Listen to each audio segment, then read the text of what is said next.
10 km route, cross, trail long, 100 km pour cette étape dernièrement. C'est vrai qu'on me considère un petit peu comme inclassable. Courir dans le Sahara, dans le désert, j'aime vraiment me retrouver face à moi-même. Mais je pense que je vais essayer de courir dans tous les plus beaux déserts du monde. J'ai appris au fur et à mesure, au fil des années, qu'en fait, il fallait vraiment écouter son corps pour ne pas se blesser.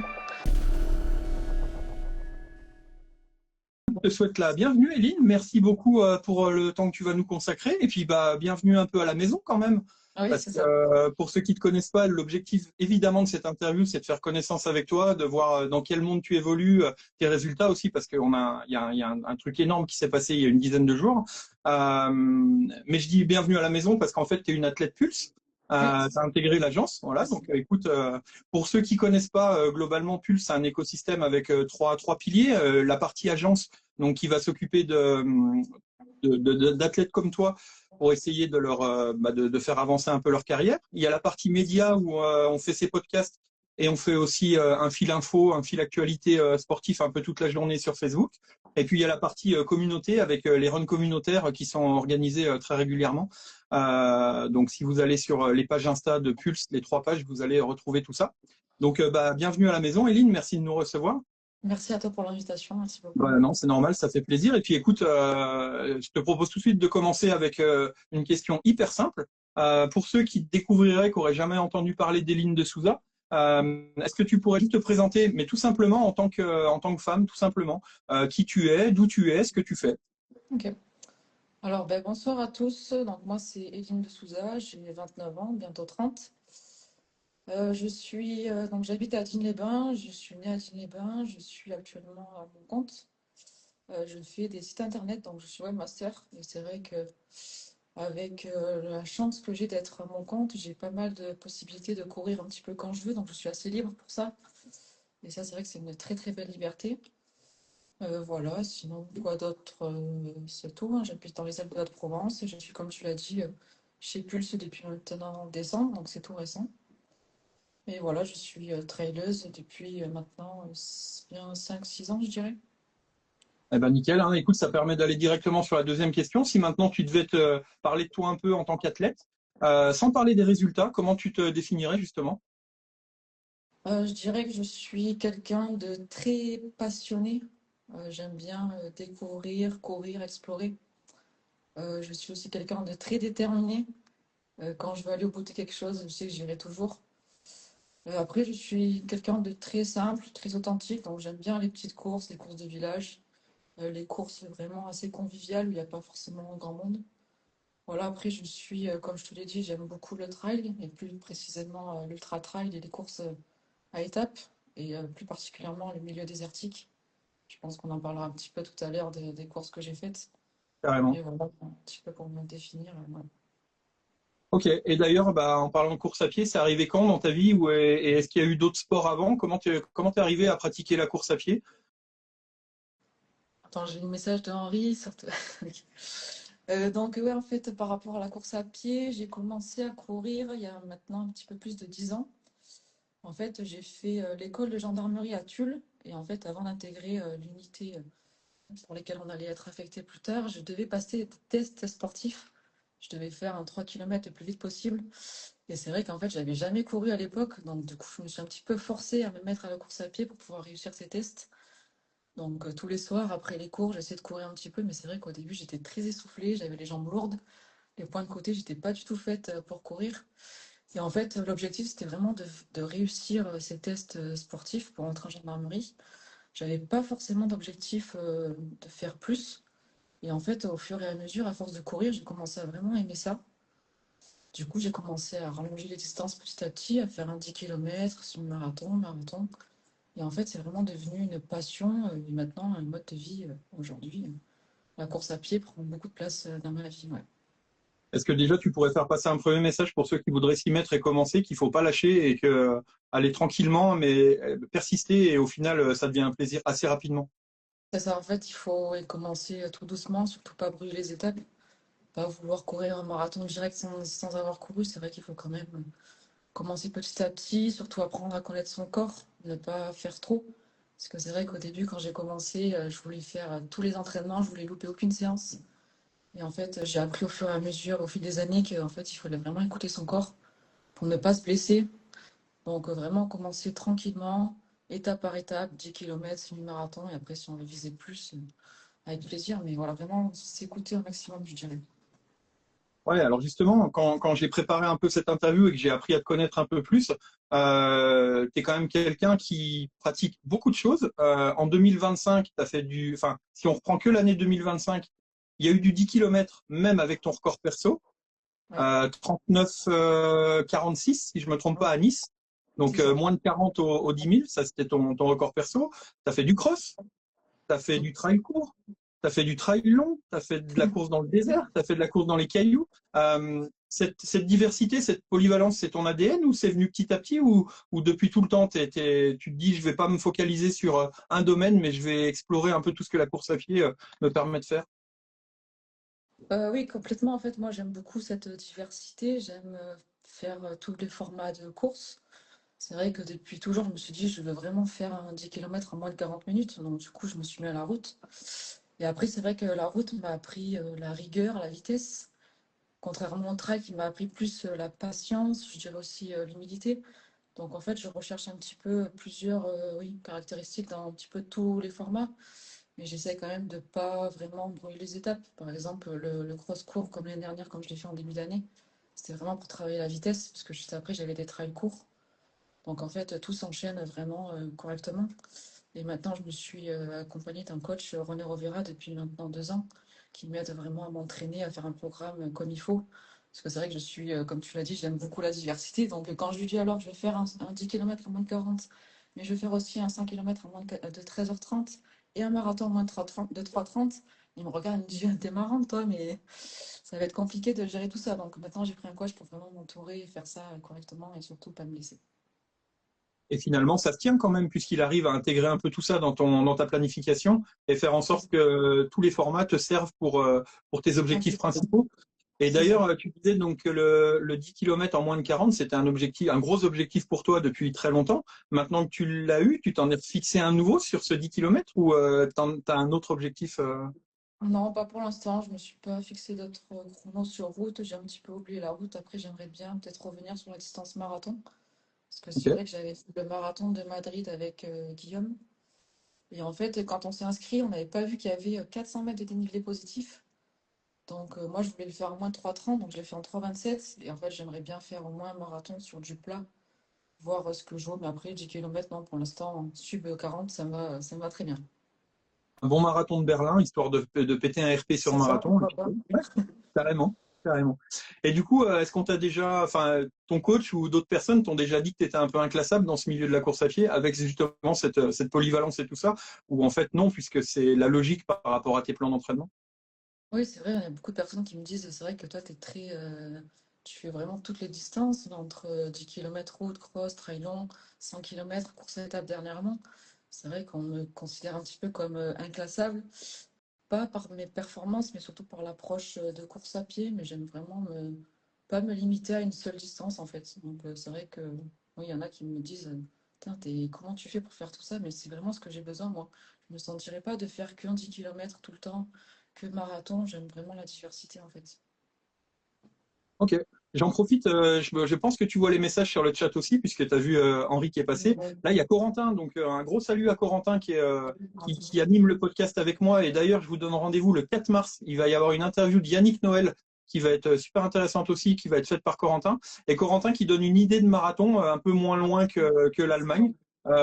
Plutôt que d'aller à Berlin, il propose la Côte d'Amour à la Baule.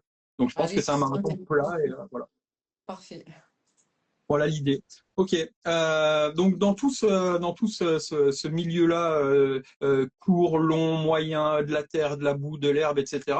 Au final, tu es ambassadrice Mizuno maintenant. Donc t'as un sponsor qui est Mizuno. Est-ce que tu peux nous expliquer en quoi ça consiste d'être ambassadrice Mizuno et comment ce partenariat il est arrivé? Bah, en fait, donc j'ai commencé la course à pied il y a un peu plus de 10 ans. J'ai participé à 3 half-marathons des sables. C'est des courses dans le désert de 100 km. J'en ai fait 3, dont une au Pérou. J'ai fini première femme et première au scratch. Et je me suis dit, pourquoi pas essayer de contacter la marque Mizuno que je connaissais déjà. J'avais déjà des chaussures, j'aimais beaucoup la marque. Et je me suis dit, vu que j'ai fait une belle victoire, j'ai fini quasiment à 2 minutes du scratch, pourquoi pas essayer de les contacter. Donc j'ai envoyé un dossier sponsor à Henri Chevalier à l'époque qui était chez Mizuno. Donc d'ailleurs, je le remercie beaucoup pour sa confiance.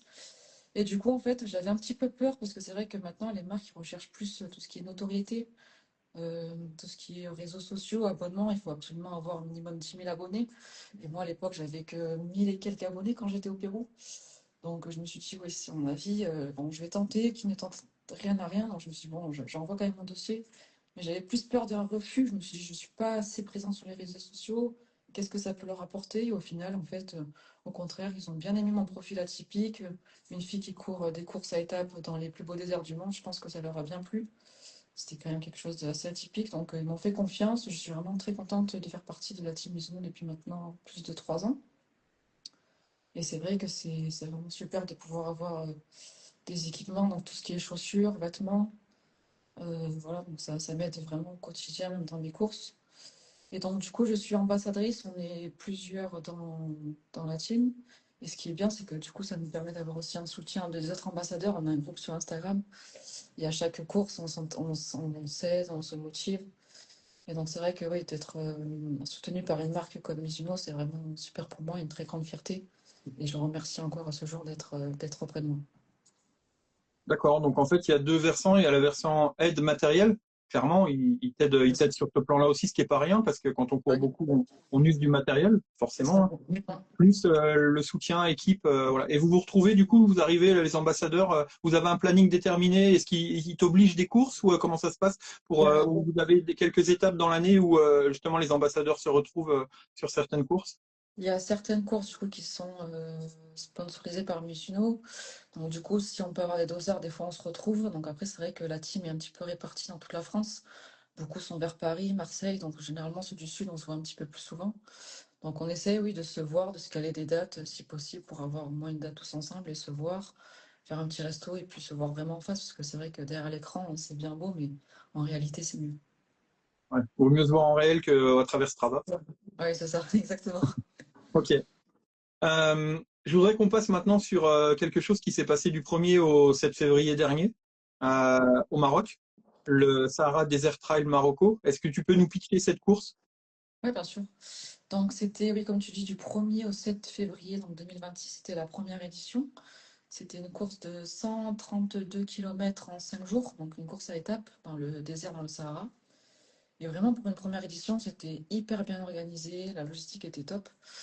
Après, donc c'est vrai que vu que c'était une première édition, on n'était pas vraiment nombreux. Moi, je suis vraiment venue sur cette course. En fait, j'ai été invitée par Pulse, donc je remercie aussi Pulse, Morgane et Abdelkader de l'organisation Sahara de m'avoir invitée. J'ai été invitée aussi avec Elisa, donc Elisa Iris Running. On a pu avoir l'opportunité de participer à cette course et du coup de la faire connaître et de lui donner un peu plus de visibilité. Donc oui, c'est une course à étapes de 5 jours, 132 km dans le désert. C'était vraiment incroyable. Chaque étape était différente. On pouvait passer des dunes au sable dur, au sable mou, ou au lac desséché. C'était vraiment magnifique. Et ce qui était bien pour cette première édition, vu qu'on n'était pas beaucoup, on a pu avoir vraiment une ambiance très conviviale. En fait, on était tous, on se connaissait tous. En fait, on était à peu près une vingtaine. Donc c'était vraiment presque un petit peu familial à la fin. On se connaissait tous. On s'attendait tous à la ligne d'arrivée. On se tenait un maximum. Si on a des petits pépins physiques, on s'entraidait. Pour tout ce qui était lyophilisé, on préparait les plats pour ceux qui n'étaient pas encore arrivés. C'était vraiment une super ambiance très conviviale. J'ai vraiment beaucoup apprécié cette course. Donc ce secteur du Maroc, très intéressant en tant que terrain de jeu. J'ai vu les photos évidemment parce que vous avez partagé avec Elisa plein de choses. C'était excellent vos stories avec des magnifiques photos, hein. Il y avait du monde avec vous sur la partie média pour les Oui, photos et tout c'est ça. ça. Parce Il y que avait deux photographes bénévoles d'ailleurs, donc je les remercie beaucoup parce qu'on a pu avoir de très très beaux ouais, souvenirs. carrément. Photos, vidéos de drone, donc vraiment des souvenirs incroyables. Et du coup, j'ai vu, il y avait vraiment de la dune, de la vraie dune, quoi. Quand on parle Ouais, désert, on imagine les dunes de sable. Il y en a eu. Vous avez fait des belles grimpettes dans des c'est ça. grosses dunes. J'ai vu aussi pas mal de rocailles aussi. Il y avait des parties un peu rocailleuses. Du coup, ouais, c'était un peu varié sur les 5 jours. C'était très très varié en fait. On pouvait passer d'un coup de dunes au sable mou, d'un coup en lac desséché, d'un coup plein de cailloux, de roches. Vraiment, le terrain était très diversifié. Donc, même pour courir, c'était très compliqué parce que, par exemple, pour la dernière étape, elle nous dit, voilà, c'est 20 kilomètres. C'est tout plat, il y a pas de dénivelé, mais au final, il y avait pas mal de cailloux. Donc, en fait, chaque jour, c'était vraiment très compliqué pour s'adapter au terrain. Comme tu dis, des fois, il y avait des dunes, mais des dunes vraiment immenses. On était à quatre pattes en train de les monter avec les mains et tout. Donc, c'était vraiment ouais, un parcours très, très diversifié. Ouais, Il y a Manu, alors attends, je descends un petit peu parce que vu ouais, qu'il y a pas mal de... complètement. Manu qui dit quand on commence ce genre de course, on ne s'arrête plus. De toute façon, t'as pas l'intérêt, t'as pas prévu de t'arrêter. De toute façon, on va en Vraiment parler que du après. tout. Il y a C'est un que du gros tout. projet qui arrive.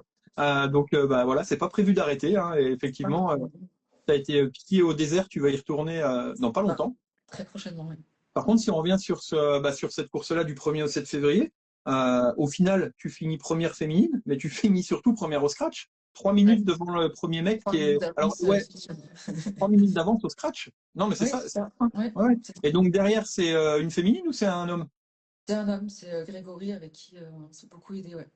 Donc tu mets 3 minutes au premier homme. Donc bah, déjà bravo pour ça. Et comment tu vis ce résultat? Comment tu l'as construit? Est-ce que justement il s'est construit? Est-ce que tu partais dans cet objectif-là et tu savais par rapport aux inscriptions qu'il y avait un coup à faire ou ça s'est construit jour après jour? Comment t'as fait que t'as monté ce résultat?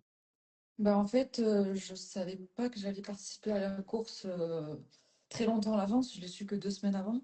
Donc, je me suis préparée un petit peu vite fait. J'ai dû faire ma valise presque au dernier moment. Et donc, non, je ne savais pas du tout le nombre de participants. Je ne savais pas qui c'est qui allait avoir. Je savais juste qu'il y avait Elisa Is Running avec moi. Et donc, en fait, quand j'ai su que j'allais participer, j'étais plus en mode. Ce sera plus un entraînement, parce que du coup, c'était sur le même parcours que le Marathon des Sables légendarique où je vais participer en avril prochain. Donc, je suis vraiment allée en mode, Eline, tu vas pour tester le matériel, tester tes chaussures, valider tout ce qui est matos, lyophiliser, chaussures, frottement, ampoule, guêtre. Je suis vraiment allée en mode, c'est un entraînement, tu ne vises rien. Je voulais vraiment pas viser de podium, de victoire. Je voulais y aller cool, pas de pression, parce que je me mets vite la pression en mode, si je sais que je peux faire quelque chose, la pression est vite là. Donc, je me suis dit, non, vas-y en mode cool, le dossard n'était pas prévu, profite. Voilà, test ton matériel, c'est vraiment un entraînement. En plus, c'est vraiment sur le terrain que je vais courir en avril. Donc, quoi de mieux que de s'entraîner en conditions réelles. Et en fait, donc, quand j'ai su qu'on n'était qu'une vingtaine, je me suis dit, ah, il y a peut-être quelque chose à jouer, mais reste quand même tranquille, parle pas trop fort.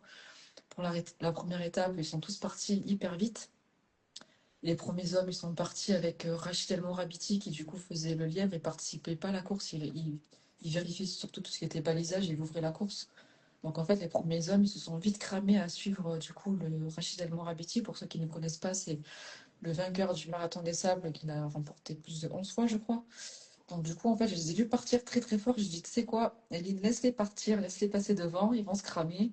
Il faut que je pense à ce qu'a dit mon coach, on les reverra. Tu as jusqu'à vendredi, ne te crame pas sur la première étape. Vas-y tranquille, garde ça pour le lendemain. Donc c'est ce que j'ai fait. Et déjà dès le deuxième jour, j'ai vu le premier homme qui était un petit peu fatigué, qui avait déjà des crampes. Je me suis dit, ben voilà, parfait. La stratégie marche. Donc je me suis dit, bon, pourquoi pas déjà au moins essayer d'être podium femme. Donc j'ai collé la Marocaine qui avait aussi un très très bon niveau. Mais malheureusement pour elle, elle s'était blessée quelques jours avant, je crois. Donc elle n'a pas pu donner le meilleur d'elle-même. Du coup, je me suis dit, bon, bah allez, si je peux jouer au moins une première place femme go, tout en gardant quand même cette lucidité, en se disant, allez, c'est pas terminé. Il y a quand même 5 étapes, 132 km, c'est quand même pas rien. Donc, essaye de te reposer un maximum, écoute ton corps, ne fonce pas, ça sert à rien. Si tu peux dérouler, vas-y. Mais comme je te disais, sur les terrains rocailleux, de faire attention aux chevilles, les dunes, ça sert à rien de courir en montée. Vas-y, cool. Et puis, si tu peux faire quelque chose, tant mieux. Et à la longue étape, aux 34 km, le premier homme avait beaucoup de difficultés parce que, comme je te le disais, c'était cramé en fait les deux premières étapes à aller trop vite.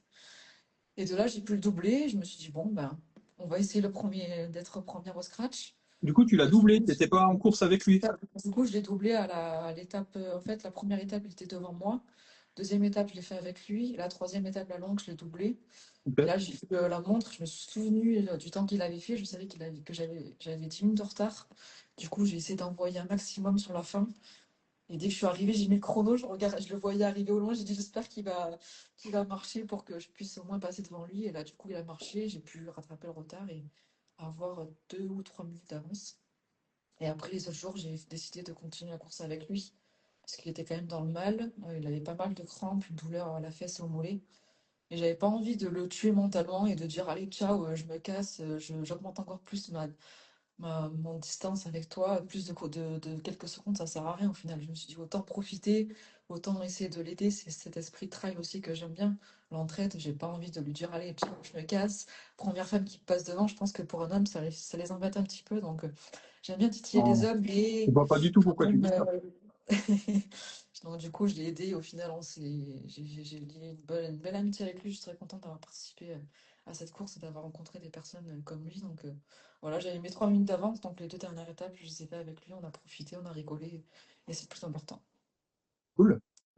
Et malgré tout, 5 étapes, semi-autonomie, est-ce que tu as une étape qui sort du lot en termes de difficulté et pourquoi celle-ci? Donc je dirais, en fait, pour moi, c'est pas l'étape longue de 30 kilomètres. Certains, c'était pour eux la plus difficile, mais pour moi, non, parce que j'ai pu vraiment, vous voyez, il n'y avait pas vraiment de dénivelé, pas vraiment de roches, c'était quand même des lacs desséchés, donc j'ai vraiment pu envoyer sur cette étape longue. Pour moi, je dirais que c'est l'étape, l'avant-dernière, celle de jeudi, le 28 km. On a dû finir avec 6 kilomètres de roches, donc vraiment, il fallait faire très attention, donc déjà au balisage. En plus, vu qu'on ouvrait le parcours, il n'y avait aucune trace de pas, donc c'était vraiment nous qui devons ouvrir la course. Quand tu es dans les derniers, tu peux voir les traces, donc pas besoin forcément de faire très attention au balisage, donc c'était compliqué pour nous. Et aussi de faire très attention aux pieds, aux chevilles, il y avait des roches de partout. Donc j'ai fait la course avec Grégory pour essayer de vraiment faire attention, d'y aller cool et de. C'est vrai que mentalement, c'était pour moi, cette période-là, c'était la plus difficile. 6 derniers kilomètres que de roches. J'avais l'impression de faire au moins le double, quoi. C'est passé très lentement, à perte de vue, on voyait même pas l'arrivée. C'est pour moi, c'était cette partie-là qui était le plus dur, même si mentalement ça allait quand même. J'ai pas vraiment eu de pépins physiques ou de coups de moins bien sur cette course. Ok. Et en termes de, moi, il y a un truc qui me vient en tête, c'est la météo. C'est comment là-bas au mois de février? C'est plutôt cool quand même. Et je te pose cette question pour venir sur autre chose. Tu nous as expliqué ta stratégie du coup étape par étape où tu as vu que tu avais très peu de retard sur le premier au scratch, que du coup tu as géré plutôt sur les étapes. Moi, ce qui m'intéresse maintenant, c'est étape par étape, à l'intérieur de l'étape, est-ce que tu t'étais fixé chaque jour un objectif particulier? Est-ce que tu as dû adapter en fait ta stratégie de course en fonction des conditions que tu as rencontrées? On évoque les différences de terrain, mais voilà, en termes de météo, en termes de, je sais pas, par rapport à l'alimentation, est-ce qu'il y avait des ravitaillements prévus par l'organisateur? Comment vous arriviez à gérer ça et comment toi tu as géré ça à l'intérieur de l'étape, tu vois, et pas sur les 5 étapes en elles-mêmes? Ouais. Donc, concernant la météo en février, nous on avait entre 26 et 28 degrés. Donc, franchement, c'était parfait, pas trop chaud. Il faut savoir que j'avais fait l'Ultra Mirage en septembre avec Guillaume, où il faisait plus de 45 degrés. Donc, pour moi, 26, c'était vraiment la température idéale. Il y avait un petit vent frais, donc franchement, pas trop chaud. C'était vraiment parfait niveau météo. Après, oui, donc concernant les ravitaillements, il y avait des ravitaillements tous les 10 kilomètres uniquement en eau. Des fois, il y avait quelques dates, mais pas plus. Donc après, tout ce qui était alimentation, c'était vraiment à nous de gérer. Donc bar, gel, compote. Mhm. Bon, je trouve aussi, pour moi, j'aime bien les haribots. Ça m'aide à m'envoyer un petit coup de punch. Et sinon, après, c'était nourriture lyophilisée quand on arrivait à la fin des étapes. Et après, sinon, ouais, j'ai essayé vraiment de gérer correctement, surtout d'être vraiment lucide et de ne pas partir comme une folle. Parce que c'est vrai que quand je fais des trails courts ou même des longs, des fois, j'ai tendance à partir très très vite au début. Et là, j'ai vraiment essayé de partir doucement, de me concentrer sur les étapes petit à petit et vraiment de scinder les étapes en fait en plusieurs bouts. Plutôt que de me dire, allez, il reste 33 km, 32, tu te dis ça mentalement, tu craques. Du coup, j'ai préféré vraiment scinder les étapes à chaque fois, de faire 5 km après 5 km, CP par CP, et vraiment voir, vraiment de scinder les étapes comme ça passait beaucoup plus vite mentalement. Et du coup, j'ai vraiment pas vu les courses, les étapes passer, ça passait vraiment à une allure folle, quoi. D'accord. Et du coup, est-ce qu'il y a des aspects ou logistiques ou psychologiques qui évoquent là, le mental, de dire je mets des objectifs intermédiaires et je pars pas directement dans l'objectif de finir les 33 kilomètres, sinon mentalement tu vrilles quoi. Voilà, est-ce qu'il y a des aspects logistiques ou psychologiques qui t'ont vraiment challengé pendant cette course, qui ont été plus durs ou des choses que tu as découvertes et qui vont te servir pour le prochain objectif du marathon des sables? Alors, je dirais que les 3 premières étapes sont super bien passées. Donc, aucun pépin physique, aucune ampoule, aucun frottement. L'alimentation, l'hydratation aussi au top. Et en fait, dans le soir, pardon, de la 4e étape, j'ai une petite ampoule qui a commencé à apparaître. En fait, j'ai mal serré ma chaussure gauche. Au départ, je l'ai senti direct, mais sauf que c'était trop tard. Le départ était donné. Et j'avais pas forcément envie de m'arrêter, de relasser la chaussure parce que du coup, je joue le scratch. Je me suis dit, bon, allez, tant pis, c'est pas grave, ça devrait aller. Et au final, en fait, le soir, une ampoule a apparu. Donc, pour le lendemain, c'était un petit peu plus compliqué. Bon, après le soir, je l'ai soigné et aussi tout ça. Donc, du coup, ça m'a aussi permis d'apprendre comment soigner les ampoules pour le marathon des sables. Parce qu'à mon avis, je pense que je vais en avoir après 270 km. Mais oui, c'est vrai que du coup, sur la dernière étape, j'ai dû un petit peu serrer les dents. Et au final, bon, ça l'a fait quand même. Mais voilà, ce petit pépin physique, ça m'a un petit peu joué sur le mental. Pour la dernière étape, c'était 20 km. J'avais envie de vraiment envoyer, de bombarder pour terminer, finir vraiment à bout et avoir donné toute mon énergie. Et au final, du coup, j'ai dû un petit peu temporiser par rapport à cette ampoule. Ouais. Ok, du coup, tu as quand même validé des choses pour la future course ou enfin, Ouais, t'as appris des bien choses sûr. quoi, Ouais, ok. Ouais, bah, j'ai validé tout ce qui était matériel, chaussures, guêtres, les vêtements que j'allais utiliser, et tout ce qui est crème, frottement, moque, quoi d'autre, la nourriture lyophilisée, les beurres, les compotes. C'était déjà validé à l'Ultra Mirage l'année dernière, mais je voulais encore quand même faire un test vraiment en conditions réelles. Donc là, pour moi, tout est validé au niveau matériel. Alors justement, tu parlais de l'Ultra Mirage. Je vais revenir sur quelques performances que tu as fait hein, dans le désert notamment. Hein, le désert, le trail d'Agafé, du désert d'Agafé, donc au Maroc, 41 km, 900 mètres de D+. Tu fais quatrième femme et première senior, quatrième femme, première senior féminine. L'Ultra Boreas en Tunisie, 20 km, neuvième femme, septième senior féminine. Ensuite, il y a eu l'Ultra Mirage en Tunisie, la 100 km.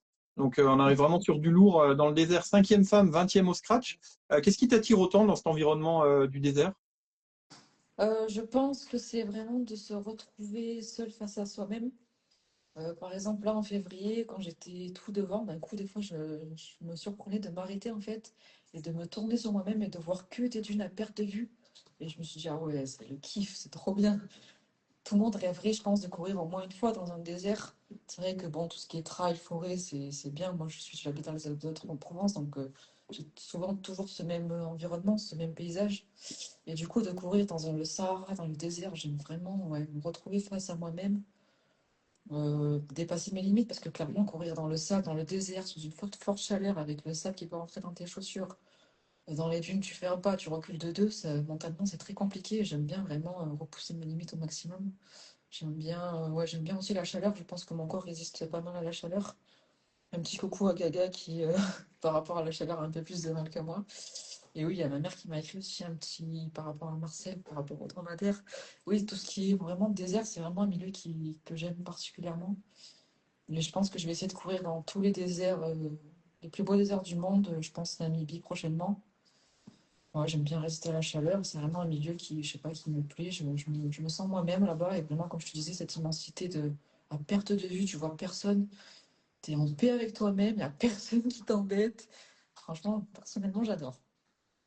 La banquise, c'est un désert aussi. Hein. Oui, oui, ben, pourquoi pas, hein. Mais franchement, je préfère quand même le chaud, la chaleur. Ok. Et justement, qu'est-ce qui est le plus dur à gérer quand même dans ces environnements pour toi? Est-ce que c'est la chaleur? Est-ce que c'est la solitude? La monotonie des fois du paysage? Tu l'as évoqué tout à l'heure, tu as dit des fois, je faisais un 360, je voyais rien du tout, on voyait pas l'arrivée, c'était horrible. La lucidité mentale de tous ces paramètres, qu'est-ce qui est le plus dur à gérer pour toi quand on est là-bas? Ouais, je pense que c'est aussi ouais, la lucidité, parce qu'il faut savoir que par exemple, dans l'Ultra Mirage, donc il y a 2 ans, il faisait pratiquement entre 45 et 50 degrés. Donc c'est vrai que la chaleur, c'était même si je résiste, au bout d'un moment, le corps, la tête prennent un coup. Et j'ai eu des hallucinations. Donc je pense que Guillaume va rigoler quand je vais reparler de ça. En fait, oui, c'est très très compliqué de rester lucide. J'avais l'impression de voir des ponts, en fait. Donc en fait, quand je passais, je disais à Guillaume, viens, on s'arrête, on se met à l'ombre sous le pont. Autant profiter de l'ombre, c'est trop bien. On repartira plus frais après. Et se C'était retrouve sur un petit quelle peu. course, ça, Eline? L'Ultra Mirage, il y a 2 ans, 100 Donc celle km. de 100 km. C'est ça, oui. Et Et il faisait 45 degrés à peu près au moins. avec une nuit à s'endormir ou pas? Non, on est arrivé dans la nuit, je crois, vers 21 h. Le départ était assez tôt. Et donc, ouais, donc vraiment, ce qui est compliqué, je pense, c'est plus ce qui est hallucination, lucidité, rester focus et pas devenir Je fou. te Parce pose que cette question parce que des fois, les hallucinations, elles viennent avec le manque de sommeil aussi, tu sais. ça, oui, bien sûr, la fatigue, ouais, bien sûr. Ouais. Et ouais, j'avais vraiment l'impression de voir des ponts en fait. Donc des fois, j'essayais qu'ils se retournent pas parce que je savais très bien que c'était dans ma tête, que j'étais folle, mais c'était tellement réaliste. Ouais, ouais. Du coup, quand j'essayais, je me baissais pour passer sous le pont et rester à l'ombre. Je me disais, ah, trop bien, enfin du frais. Et ils se retournaient, ils me disaient, mais y a rien, qu'est-ce que tu dis? Et là, je me disais, ah ouais, c'est T'as vu quand le même fou. commentaire? T'as vu le commentaire, il s'en rappelle bien. Ouais, je sais qu'il doit rigoler derrière son écran parce que c'était fou. Et en plus, ça arrivait très tôt dans la course, donc j'ai essayé de pas trop le dire parce que je savais que c'était faux, mais c'est tellement réel. Donc ouais, je dirais, je pense, la lucidité, c'est très compliqué, la Ok. chaleur, la gestion de l'alimentation, l'hydratation aussi, ne pas oublier de bien boire. Parce que du coup, avec mon collègue Guillaume, on s'est mis un rappel sur la montre pour essayer de boire au moins toutes les 15 à 30 minutes. Parce que des fois, tu te dis, mais oh, j'ai pas bu, il faut vraiment pas arriver sur un ravitaillement avec les poches, les flasques pleines, parce que sinon, c'est déjà trop tard et la déshydratation est très très vite arrivée. Et du coup, tu vois, alors je pense que c'est Gaga 84 000 que Ouais, tu parles c'est ça. qui est avec toi, voilà. Quand il met la course la plus dure, faudra peut-être qu'il précise dans son commentaire, est-ce que c'était la course qui était la plus dure ou c'était la gestion des lignes avec qui tu courais? Nous, un petit message qu'on arrive à Ouais. comprendre ce qui était le plus dur. Et je reviens sur un petit message d'avant et je lui fais un coucou aussi. Il y a Yacine qui est dans le chat et qui met la tempête. Est-ce que tu l'as vécu ça déjà, une tempête de Ah, sable? ben oui. Yacine, c'est à ce moment-là qu'on s'est rencontrés en fait il y a 2 ans. Je connaissais pas Yacine et en fait c'était l'Ultra Mirage il y a 2 ans 100 km où en fait ils ont décidé de stopper la course au 91e kilomètre à cause d'une très très forte tempête de vent, de sable. Donc mon copain Guillaume avait abandonné quelques kilomètres plus tôt, je pense, à cause d'une déshydratation. Il rêvait d'un coca comme il le met en commentaire, Ouais. malheureusement on n'a pas le droit. L'hydratation, manque de coca. Voilà. C'est ça. Et donc, du coup, il a abandonné. J'ai vu l'ambulance passer. J'ai dit, bon, allez, je vais essayer de finir pour lui. Et en fait, j'ai rencontré Yacine justement pendant la tempête de sable. Donc, j'ai essayé de voir sa frontale où c'est qu'elle allait parce que tout le balisage s'était envolé. Et en fait, la course, l'organisation a décidé d'arrêter la course.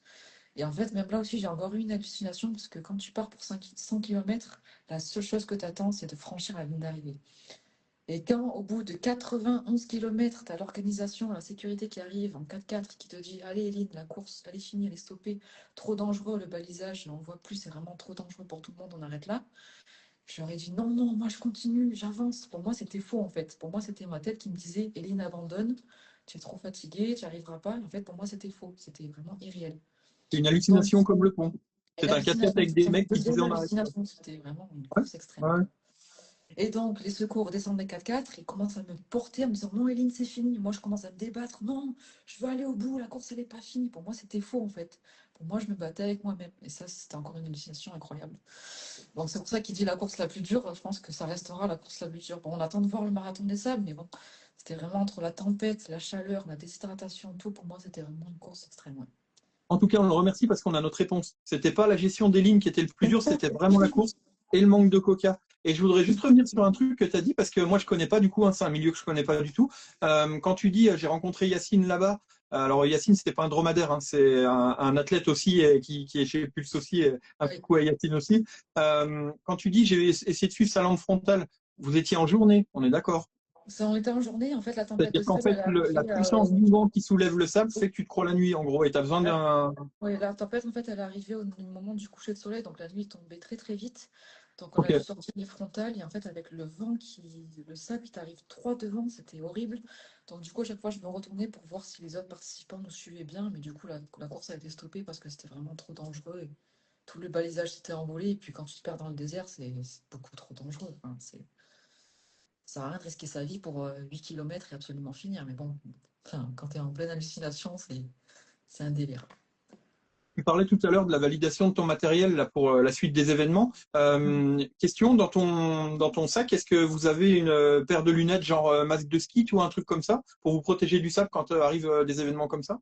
Donc c'est vrai que ouais, il y en a beaucoup, je vois en ce moment qui prennent justement ça, les lunettes de ski qui recouvrent vraiment directement tout le visage. Non, moi personnellement, j'avais juste des lunettes normales de soleil qui ne sont d'abord d'ailleurs plus utilisables du tout parce qu'elles sont toutes rayées par le sable, elles ont deux grosses taches de rayures. Donc ouais, je pense que maintenant pour les prochaines courses, l'Ultra Mirage, si je le refais, s'il y a d'autres tempêtes de sable, je pense que je vais prendre ça. Mais bon, après, il faut savoir que tout ce qu'on emporte en plus, c'est du poids en plus. Donc, les épaules, après, voilà, quoi. Forcément. Ouais. Eh ben, écoute, voilà pour la partie de cette course là qui s'est déroulée du 1er au 7 février. Maintenant, si on va un petit peu plus loin et ce qui va se passer dans les semaines qui arrivent, donc ton gros objectif, c'est le marathon des sables Legendary en 2026, donc du 3 au 13 avril, si, Oui, c'est ça. si mes infos sont bonnes. Est-ce que tu peux nous expliquer ce qui t'attend là-bas? Comment dire? C'est une course de 270 km. Pour la 40e édition, ils ont rajouté 20 km, dont une étape longue de 100 km. Donc c'est une course à autosuffisance alimentaire. Ça veut dire qu'on va devoir porter donc toute sa nourriture pour 7 jours de course. Tout ce qui est nourriture lyophilisée, tout ce qui est aussi pour le bivouac, donc tout ce qui est duvet, matelas, quoi d'autre, les habits en fait pour une durée de 7 jours. On ne porte juste pas la tente, c'est l'organisation qui la fournit. Et après, l'organisation fournit uniquement l'eau, en ravitaillement tous les 10 km, il me semble. Donc en fait, on va courir 270 km avec au moins bien 8 kilos sur le dos, dans le Sahara, le Maroc. Donc ouais, c'est vraiment une course extrême, très très extrême, je pense. Je pense que ce sera le plus gros défi de ma vie. C'est cette course, je l'attends depuis quasiment bien 7 8 ans, je pense. Depuis que je me suis mis à la course à pied, j'ai vu un reportage sur M6 un jour où il parlait de cette course et je me suis dit, ah ouais, c'est un truc de fou. C'est un truc extrême, mais moi, j'ai vu que j'aime bien tout ce qui est extrême, les défis, le dépassement de soi. Je me suis dit, bon, allez, je sais qu'un jour j'y participerai. C'est pour ça que tous les dossards que j'ai fait jusqu'à présent, les 3 marathons des sables, les courses à étapes dans le Sahara, l'Ultra Mirage, le Sahara Desert Trail Morocco en février dernier, toutes ces courses en fait, ont été pour un seul but, le Marathon des Sables en avril prochain. Et aussi, ce sera aussi un petit peu symbolique pour moi parce que ce sera l'année de mes 30 ans. Donc, je m'offre un beau cadeau. Oui, et si on revient sur ce que tu nous as dit au début, ton arrivée dans la course à pied, où tu disais que c'était important de persister, mais surtout d'y aller étape par étape. On s'aperçoit que même dans le désert, tu as fait des courses de 20 km, des courses de 40, tu es Oui, monté sur 100, et là maintenant, voilà, étape par étape, tu n'es pas allé tout de suite sur le marathon des sables. c'est ça. Et du coup, on va dire, on peut même considérer que c'est une suite logique dans le déroulement de ta carrière, Ouais, cet objectif-là. c'est ça. Bah, après, c'est un rêve que je construis depuis ouais, bien 8 9 ans. Chaque entraînement, chaque séance, chaque dossard, je pense qu'il n'y a pas un jour où je ne pense pas Marathon des Sables. D'ailleurs, je m'excuse auprès de mon copain, de Guillaume, à qui je parle Marathon des Sables matin, midi, soir. Mes parents aussi. Donc, ouais, je sais que c'est vraiment, pour moi, c'est vraiment le défi de ma vie. Je pense la plus grosse aventure de ma vie qui va vraiment me marquer à tout jamais, ça c'est sûr. Et du coup, tu vas en solo ou justement vous y allez à plusieurs et vous avez monté une petite team Marathon des Sables? Ouais, on a monté une petite team Marathon des Sables, donc j'y vais avec Guillaume, donc Gaïa de 84 000 qui est actuellement sur le live. Ouais. Malheureusement, Yacine ne viendra pas, il n'a pas voulu nous suivre.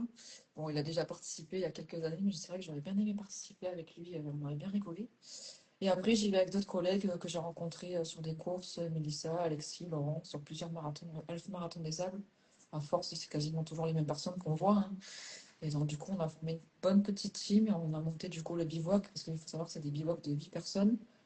Et lors de l'inscription, on peut ajouter les noms avec qui on veut être dans le bivouac. Donc, on a déjà formé une bonne petite team. On va partir une semaine avant pour profiter, pour s'acclimater aussi. Donc, du coup, ce sera un petit peu des vacances sportives, on va dire, entre amis. Ouais, carrément. Alors ouais, bien sportive même, hein, les Très vacances. sportive, oui. Ouais, Je viens carrément. de capter ouais, quand même 270 km. Ouais. Du coup, tu es en pleine prépa en ce moment, j'imagine. On est quoi, mi-février, là? Ouais, enfin un peu après la mi-février. On est à 2 mois, quoi. J-2 mois quasiment. Ouais. Tu me mets Du la coup, pression en disant ça. ah, pas du tout. Ah non, non, il te reste encore 60 jours d'entraînement, t'imagines, c'est énorme. Ouais. Tu as largement le temps de voir venir. Large, Ah non, large. pas de pression. Non, mais justement, tu évoquais cette particularité de l'autosuffisance alimentaire, de la charge que vous allez devoir porter. Tu l'intègres ça dans tes entraînements?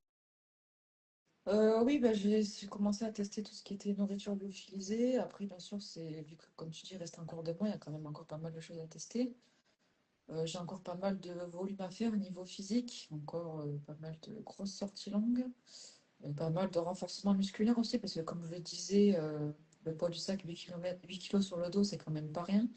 Donc il faut quand même y aller avec un minimum de renforcement musculaire au niveau du haut du corps, tout ce qui est épaules, dos, lombaire, même au niveau de la sangle abdominale. Parce que c'est vrai que ouais, c'est 8 kilos sur le dos. Quand tu cours avec un petit camelback où tu as juste tes deux petites flasques, tu te sens bien léger. Bien Mais 8 sûr. kilos, ça te ralentit quand même pas mal sur l'allure. Le dos prend quand même un coup. Niveau frottement aussi, je pense qu'on sera quand même un petit peu brûlé. Donc, on a prévu de mettre des straps, de la noc, des crèmes anti-frottement. Voilà, tout se teste vraiment jusqu'au dernier moment. Ces 2 mois sont encore très intenses pour tout ce qui est test du matériel. Bon, après, comme je te l'ai dit tout à l'heure, j'ai pu tout tester au niveau de, grâce à la course au Sahara en février, mais il y a encore quand même Sauf pas les mal. 8 kilos du coup. Oui, c'est ça. Je pense, ouais, 8 kilos avec l'eau. Enfin, j'espère du moins. Je vais essayer de rentabiliser au maximum le poids, tout ce qui est brosse à dents coupée en deux, petit dentifrice, petite lingette. Tout, chaque gramme compte en fait. Donc, vraiment optimiser un maximum le poids du sac. Ouais. Donc tu vas te faire t'as des séances prévues avec le sac à dos là avant de Oui, c'est partir ça. pour. Bien Ouais, ouais, sûr. ok. J'ai acheté le sac il y a quelques mois. J'ai déjà commencé à faire quelques sorties. Et il faut commencer, bien sûr, à alourdir le sac petit à petit, hein, mais voilà, pour vraiment être en condition réelle, hein, et ne pas être Alors là, surpris le jour J avec les 8 kilos sur le dos. ouais, carrément. Du coup, la question qui se pose après ce qui s'est passé au mois de février, tu vas dans quel état d'esprit? Tu vises quoi là-bas? Tu vises une performance, tu vises l'émotion, tu vises l'atteinte de ton objectif enfin que tu poursuis depuis des années. Tu vas dans quel état d'esprit là-bas? Alors, il faut savoir que sur Instagram, j'ai beaucoup de messages en me disant oui, tu vas viser quoi? Le podium, top 1, vu toutes les perfs que tu as fait, vu le Sahara Desert Trail Morocco où tu as fini première au scratch, c'est sûr que tu vas faire ton podium. Alors, je vous arrête tout de suite. Moi, j'y vais surtout pour finir, pour vivre pleinement l'aventure, pour vivre, pour profiter, enfin profiter, même si je sais que je vais souffrir. Les 270 km, j'y vais vraiment pas avec un objectif de podium ou de classement ou de chrono, pas du tout. Je pense que ce sera la première course de ma vie où j'y vais sans objectif de classement. J'y vais pour profiter et surtout finir parce que c'est quand même un défi extrême. Voilà, j'y vais vraiment juste finir, profiter et essayer de pas trop subir, rien d'autre. Parce que après, il faut savoir qu'il y a quand même de très très grandes élites qui sont prévues, qui sont annoncées comme Marilyn Nakache, Laurence Klein. Donc au contraire, je suis très très contente d'y aller, de pouvoir voir les élites évoluer dans ce milieu, de pouvoir les rencontrer, essayer d'avoir un maximum de conseils aussi auprès de ces élites, quoi. J'ai vraiment hâte, mais bien sûr, je vise pas du tout de podium ou de classement précis, juste finir, ce sera déjà énorme. Mais malgré tout, un bon étalonnage quand même par rapport à ces élites. Faut pas le Oui, prendre. oui, oui, oui, bien sûr, bien sûr.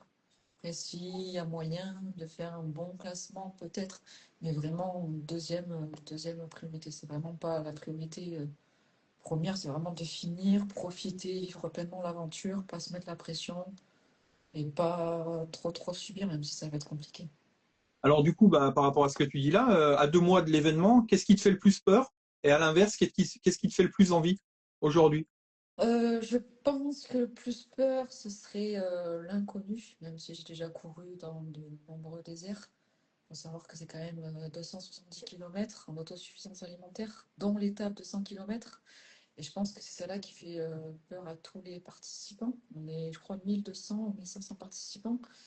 Et toutes les personnes qui m'ont contacté sur Instagram, qui sont aussi inscrites à cette édition-là, à chaque fois, on parle directement de l'étape longue de 100 km.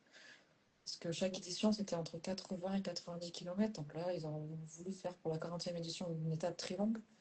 Donc ouais, je pense que ce qui me fait le plus peur, c'est vraiment cette étape longue. J'espère que je vais pas trop souffrir. Ça va être très très long, donc j'ai un petit peu peur, ouais, que le mental flanche au bout d'un moment, que j'ai des coups de mou. Mais bon, après, je commence à être habituée à lutter avec les ultras que j'ai fait, les courses à étapes. On est quasiment tous obligés de passer par là.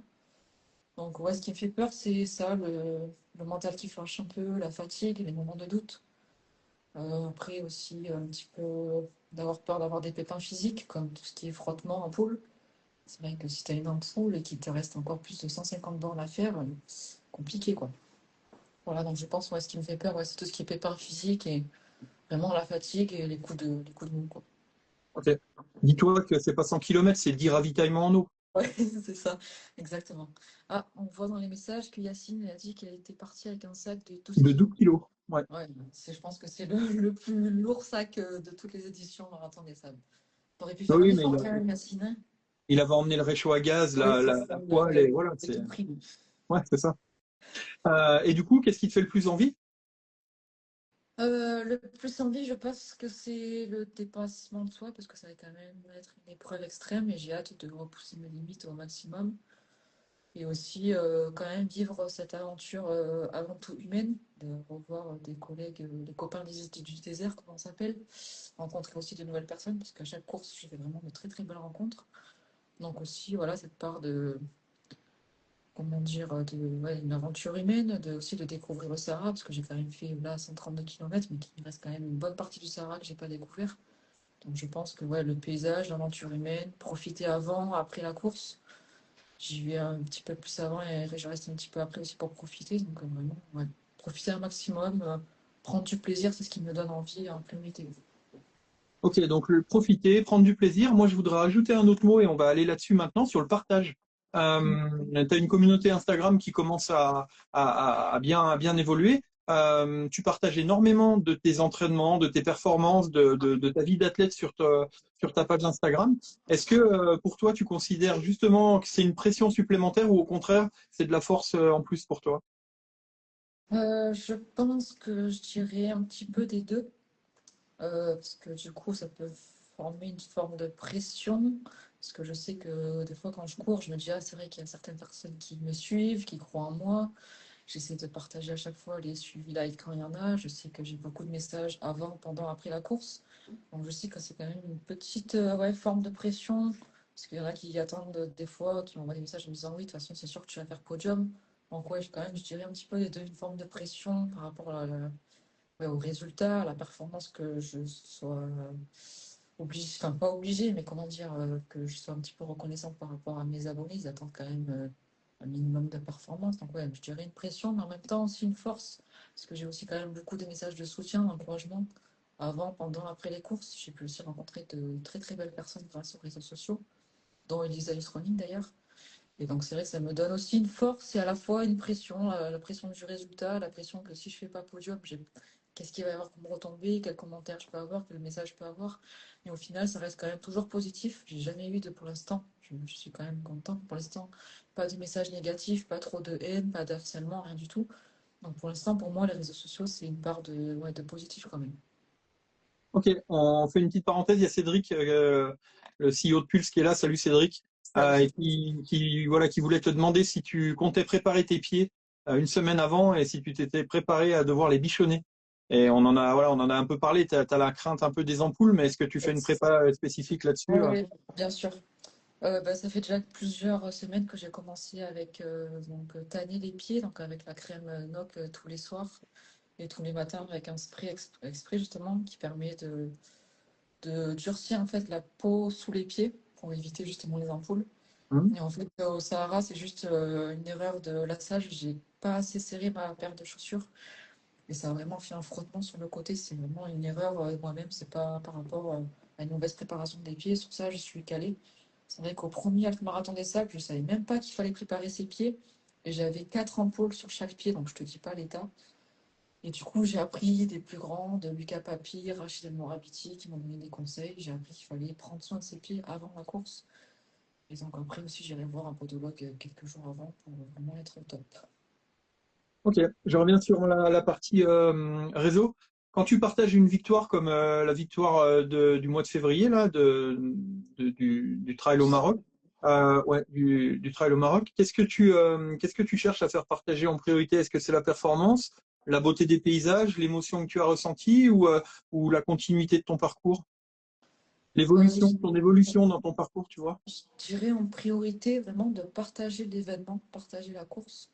Parce que je sais que je commence à être suivie par plusieurs personnes et il y a beaucoup de personnes qui me demandent à chaque fois quelle course c'était, quand c'est, si c'était bien, si l'organisation était bien, si la logistique était bien. Donc je pense en priorité vraiment faire découvrir aux personnes, mes abonnés sur les réseaux sociaux, vraiment les courses, les événements. Ensuite, bien sûr, le paysage, parce que c'était quand même un endroit incroyable de courir dans le Sahara. Et après, je pense en second temps, bien sûr, ma performance pour quand même montrer que chaque entraînement valait la peine, que le travail paye et que ça porte ses fruits. Donc, ouais, je dirais un petit peu tout, faire découvrir des organisations. Je participe aussi à des petites courses dans des villages pas très loin de chez moi, dans le 04, dans les Alpes de Provence.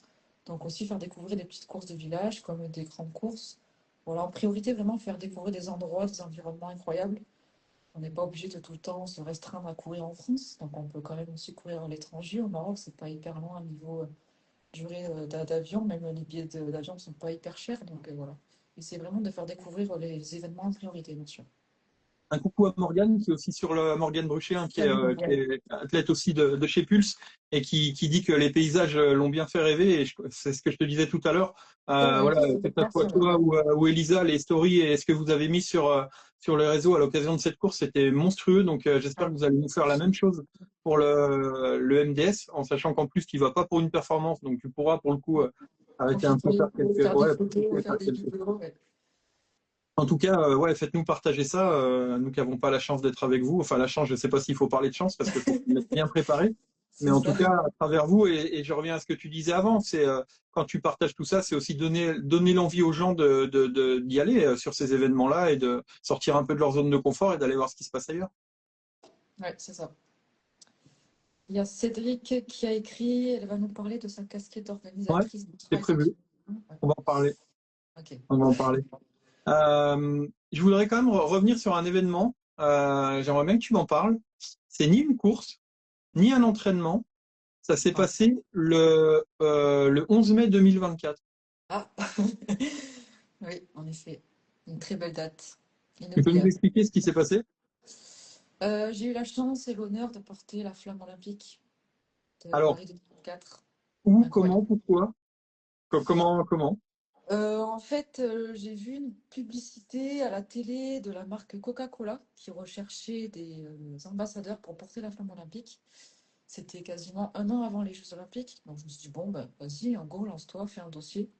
Vraiment sur un gros coup de tête. Donc je vais Ça parler rappelle de... quelque chose qu'on a évoqué tout à l'heure. Oui, c'est ça. Ouais.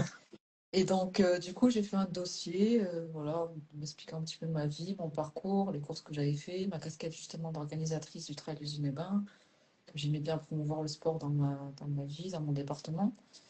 Et après, j'ai plus de nouvelles, j'ai complètement oublié. Et un jour, quasiment 8 mois après, j'étais en randonnée en haut d'un sommet et je vois sur Instagram un appel FaceTime de la marque Coca-Cola.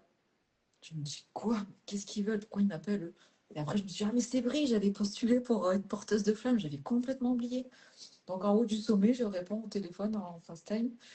Et c'était une dame de Coca-Cola qui me dit, ben voilà, on a l'honneur de te choisir comme porteuse de flamme olympique pour les JO de Paris 2024.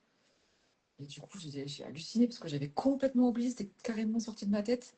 Et du coup, trop, trop bien, trop contente, très honorée. Et du coup, je me souviens, dès que je suis descendue, j'avais pas trop de réseau en plus. Donc, du coup, je suis descendue au parking, j'ai appelé la mère, j'ai dit, maman, devine quoi? Paris 2024 et Coca-Cola me prennent pour porter la flamme. Hallucinant, quoi, incroyable. Et du coup, j'ai Et pu la raconte porter alors, comme c'était où? Ça s'est passé comment? Raconte ça. Ça, c'est un truc de fou, ça. c'était le 11 mai donc, 2024 à Fort-Calquier, donc quelques minutes de ma ville natale de Digne-les-Bains, dans les Alpes de Haute-Provence. Donc c'était super bien organisé par Coca-Cola. Il y avait la tenue, on avait un petit goûter, un petit brief de comment ça allait se passer. On était plusieurs dans le bus. On a pu voir du coup la flamme olympique, c'était incroyable, j'en revenais vraiment pas. Et on me voit d'ailleurs, j'ai fait un réel sur Instagram, on me voit regarder la flamme en me disant, mais attends, est-ce que c'est bien réel ou c'est faux? Donc vraiment très contente d'avoir pu d'avoir envoyé ce dossier parce qu'au final, des fois, on se dit, non, ça sert à rien que je postule, je vais jamais être prise. Et au final, pourquoi ne pas tenter en fait? Et au final, très très content, très honorée, c'était vraiment un souvenir gravé à vie. Comme dirait un certain acteur, oublie que t'as aucune chance et fonce. C'est ça, exactement. Excellent. Bah, en tout cas, ouais, un très bon souvenir pour toi, du coup, cette Ah affaire-là. oui, très très beau souvenir. Oui. Et c'était quoi? C'était 1 kilomètre, hein, c'est ça? Oula, oula, non, on m'en demande pas tant, c'était 200 mètres. Ah ouais? C'était Ok. très très court. Donc j'ai essayé de profiter un maximum et pour une fois de ne pas courir, de marcher, prendre le temps. Mais bon, après, il y avait un timing, c'était tout chronométré, c'était à la minute près. Donc, quand ils voyaient que je commençais à prendre mon temps, ils m'ont dit, allez, commence à courir, on n'est plus dans le temps. Le porteur d'après t'attend. Donc, je trottinais tout doucement pour essayer de savourer un maximum de porter, enfin, l'honneur de porter la flamme. Mais oui, c'était que 200 mètres, mais c'était 200 mètres, je pense, inoubliable. Ah bah regarde, on a la réponse pourquoi Yass il avait un sac qui faisait 12 kilos, Cédric vient de le dire. Il a porté aussi la flamme, il l'a embarqué dans son sac à dos, il l'a embarqué dans le désert, c'est pour ça qu'il avait un sac à dos de 12 kilos, c'est pour ça. C'est ça. Tout Ouais, s'explique. super, en tout cas, allez voir la page Insta à Eline, il y a une photo avec la flamme olympique, effectivement, c'est énorme. Enfin, super, ouais. C'est pour ça que je voulais te parler de ça parce que je trouvais Oui, bien ça sûr, vraiment, tu fais bien, oui. vraiment génial. Est-ce que tu peux nous partager aussi, parce qu'on est dans le partage, hein, on parlait de la communauté, ce que tu partageais. Tu peux nous partager ce qui va se passer le 11 octobre 2026? Alors, le 11 octobre, il va y avoir la quatrième édition du Trail du Cinéma que j'organise. Donc, en fait, c'est vrai qu'à force de participer à des courses dans toute la France, à l'international, de courir un petit peu partout tous les week-ends, de partir, prendre le train, la voiture, se déplacer pour courir en dossard, je me suis dit, attends, c'est bizarre. Je cours dans des endroits incroyables dans les Alpes de Haute-Provence, il y a un terrain de jeu magnifique. Pourquoi il n'y a pas de course hein, là où j'habite en fait? Donc, du coup, je me suis dit, allez, pourquoi pas essayer d'organiser une course? J'ai quand même cette casquette d'organisatrice et du coup de coureuse, donc j'ai quand même un meilleur point de vue que certains organisateurs qui ne sont pas forcément coureurs. J'ai une belle expérience de savoir ce qui est bien, ce qui est pas bien, tout ce qui est rentrée des dossards, balisage aussi, j'ai quand même un point de vue. Et donc du coup, je me suis dit, allez go, pourquoi pas essayer de créer ma propre course dans ma ville natale à Digne-les-Bains. J'ai lancé la première édition. Au début, on n'était pas nombreux, on était juste 150 participants. Et au fur et à mesure, d'année en année, l'année dernière, donc pour la troisième édition, il était 500 participants. Donc on a fait complet. Il y a deux distances au programme, hein, 12 km et 24 km. Donc du coup, je suis très très contente de pouvoir être en plus organisatrice et de passer vraiment de l'autre côté du dossard. Donc c'est vrai que quand on prend un dossard, on ne se rend pas compte du boulot qu'il y a derrière, tout ce qui est administration. Mais franchement, je ne me rendais pas compte. Et maintenant, vraiment, je tire mon chapeau à tous les organisateurs parce que c'est vraiment du boulot. Dès un événement est fini, il faut déjà commencer à préparer l'événement d'après. Ça ne se fait pas en dernière minute, c'était des mois et des mois de préparation. Tout ce qui est administration, autorisation mairie, propriété, balisage, faire un tour des partenariats, les récompenses, les lots, les médailles, les trophées. C'est vraiment un gros, gros boulot, donc je suis vraiment contente de pouvoir organiser ça en compagnie de mon co-organisateur Nicolas Delmy du Team Provence Endurance. Voilà, donc le 11 octobre, je vous invite nombreux à participer à cette quatrième édition. Oui, de toute façon, je regarde les commentaires, Yacine, c'est sûr, il a déjà son dossard et je mettrai même le dossard numéro 1 pour lui mettre un petit peu de pression. Voilà, donc je suis très contente de pouvoir organiser ma propre course. Tu as évoqué ton rôle d'organisatrice, on peut faire un clin d'œil à tous les bénévoles qui vont participer aussi, parce que les Bien courses, sûr. elles tiennent aussi par les bénévoles, Exactement. Sans les bénévoles, on peut clairement rien faire. carrément. Est-ce qu'on peut imaginer un petit concours pour un dossard avec Pulse?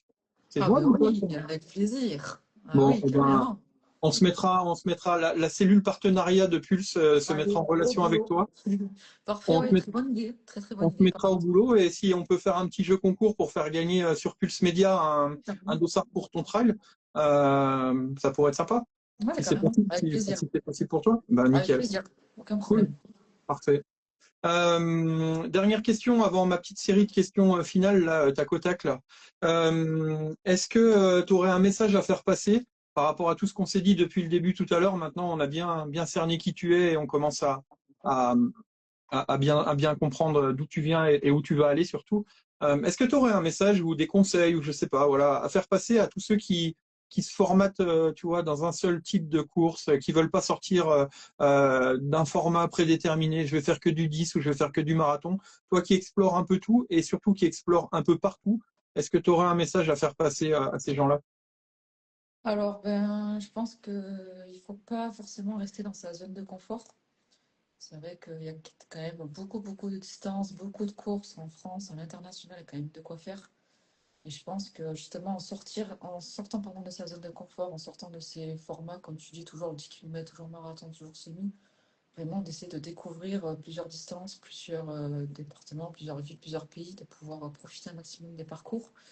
Et aussi, je pourrais dire quand même que tout est possible quand on s'en donne les moyens. Parce que c'est vrai que moi, quand j'ai commencé, quand on m'a annoncé qu'il fallait que je fasse 3 km en moins de 15 minutes en gendarmerie, j'étais essoufflée, j'avais les poings de côté, les jambes lourdes. Je me suis dit, mais c'est impossible. Quand j'allais en vacances à Paris chez mon parrain, que je voyais le marathon de Paris, j'ai dit, mais ils sont fous ceux-là, comment ils font pour courir 40 km sur route, ils sont tarés, jamais de la vie je ferais ça.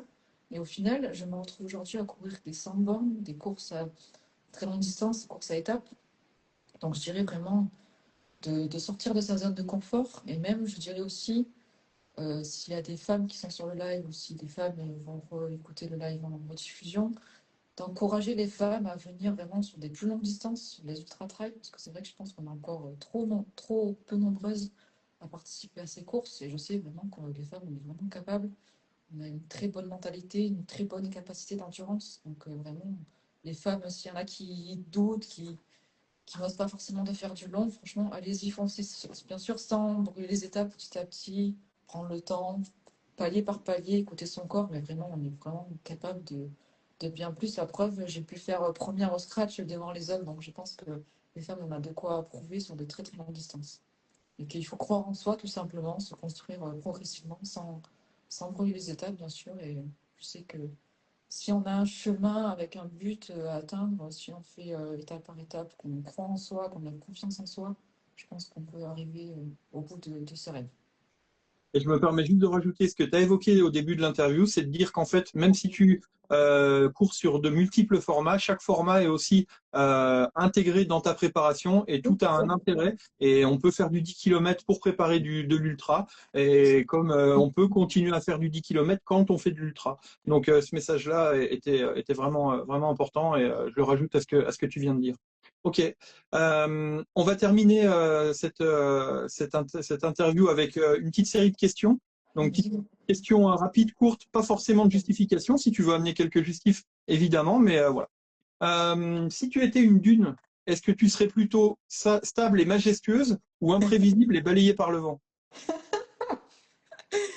J'aime bien tes questions. Imprévisible, je pense.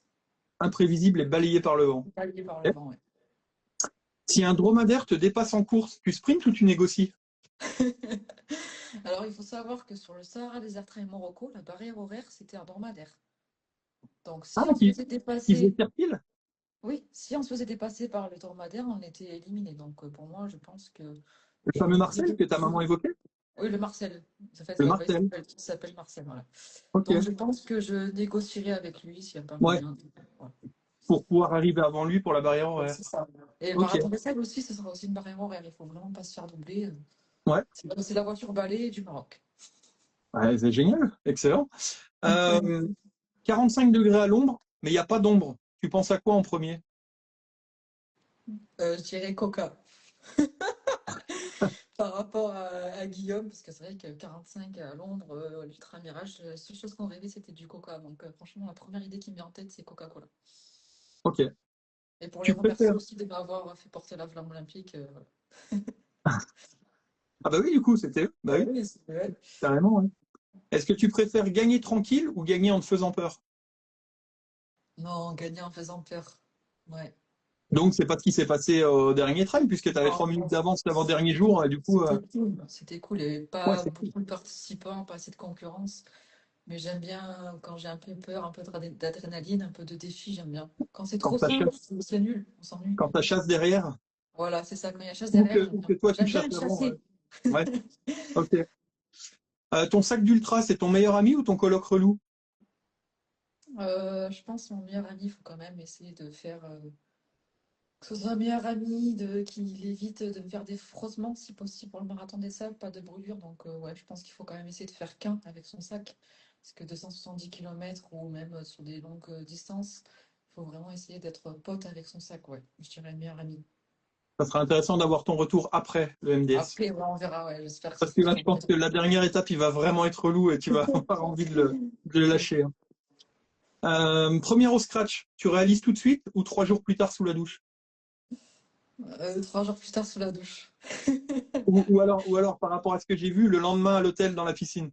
Ah ouais, franchement, je pense le lendemain, parce qu'à chaque fois, moi, j'ai du mal à réaliser à chaque fois ce que je fais. C'est souvent les autres qui me disent, tu te rends compte ce que tu as fait quand même, c'est incroyable. Donc c'est vraiment, ouais, je dirais le lendemain, voire même quelques jours après. Et j'ai vraiment réalisé dans l'avion que j'ai fini, que j'ai fait quand même une belle perf.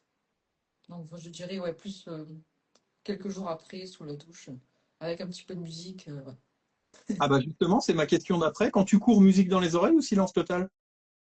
Alors, sur le Sahara Desert Trail Morocco, je me faisais un petit kiff, donc c'est-à-dire que tous les premiers 10 kilomètres sans musique et les 10 kilomètres suivants avec de la musique. Les 10 kilomètres encore après suivants sans musique, c'était en fait une petite récompense. Je me disais, allez, fonce aux 10 kilomètres, t'as la musique qui arrive au bout.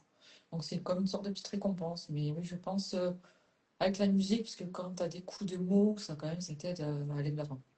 Et en plus, c'est hyper cohérent par rapport à ce que tu nous expliquais, où tu te fixais des objectifs intermédiaires sur Ouais, les étapes. tu Donc, fais des la musique objectifs, était des objectifs intermédiaires. c'est Ok. ça. Comme les bonbons Haribo, aller 5 km de plus, tu as un bonbon en plus, et voilà. C'est la carotte, c'est pareil. Non, mais je comprends, hein. Moi, j'ai fait 20, enfin, je fais un peu long en vélo, j'ai fait des 24 heures. L'objectif, c'est les 3 heures la pause, en fait. C'est ça, Donc, exactement. objectif intermédiaire, si tu te dis que tu pars pour 24 heures, t'es mort, en fait, ça Ah marche oui, pas. t'es mort, Ouais, c'est ouais, ça. carrément. Donc, ouais, ça me parle bien. Dune interminable ou montée technique en trail? D'une interminable, je dirais. Ok, donc on reste sur vraiment le focus désert quand même par rapport à ce que tu peux vivre Pour chez toi l'instant, en oui. vie. Ouais, ok. Pasta party ou ration lyophilisée au bivouac? Ah, t'amuses. Je dirais pasta partie. Bah là, pour le coup, Après, autour d'un réchaud avec un bon poulet, l'autre temps, c'est quoi j'ai mangé?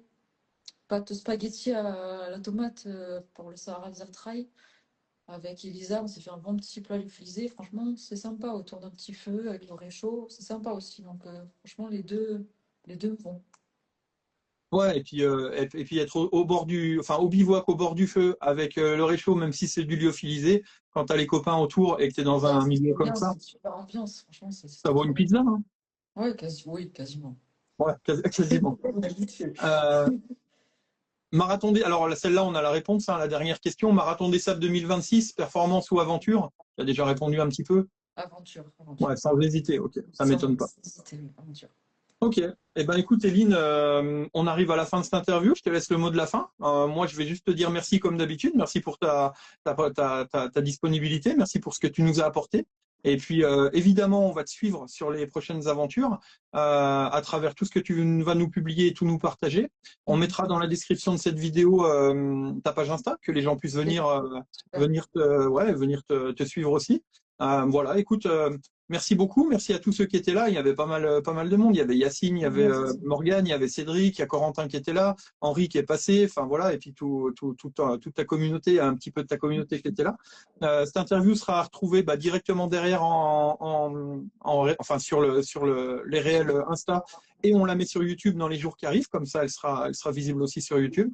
Écoute, encore merci beaucoup. J'espère te croiser rapidement. Oui, carrément. Voilà. Et En puis, réel, en vrai. ouais, en réel, en vrai, avec une bouteille de coca, t'inquiète, Ouais, c'est ça, je sais Coca, ce qui peut te pizza plaire. ou pas, ce que tu veux. Voilà. Après, Et après le MDS, on se fera un débrief avec la Team Pulse, avec plaisir. ouais, pas de On problème. se fait un petit week-end et on se raconte tout ça, hein. Ouais, ça marche. Eh ben, écoute, je te laisse le mot de la fin. Je te remercie encore beaucoup et je te dis à très bientôt. Et fais-nous partager surtout toutes tes belles aventures. On est avides et c'était vraiment magnifique le dernier, donc le prochain va être encore mieux. Oui, ça va être encore mieux, ça c'est sûr, j'en doute pas. Ben, en tout cas, je voulais te remercier, toi, et bien sûr toute l'équipe de Pulse pour l'invitation à ce live. C'était une opportunité pour moi de partager mon aventure. C'est vrai que c'est la première fois que je fais un live sur Instagram. Donc vraiment merci. Les questions étaient très très pertinentes. J'espère que ça a plu à tout le monde, que j'ai pu répondre aux questions. Et n'hésitez pas à me suivre sur ma page Instagram pour suivre la continuité de ma préparation au Marathon des Sables. Et aussi pour le jeu concours du veau qu'on va mettre bientôt, je pense, en ligne avec le Trail du Nébin pour gagner un dossard aux 12 ou 24 km pour le 11 octobre 2026. Voilà, merci à tout le monde, merci à Cédric, merci à toi, merci à la Team Pulse et voilà, à très bientôt, hein. Je t'en prie, c'est un énorme plaisir. Et puis, bonne fin de C'est préparation parfait. pour les 2 mois qui arrivent. Merci beaucoup. Merci, Eline. À très Bonne bientôt. Bonne soirée, soirée. merci, au revoir. Bye bye.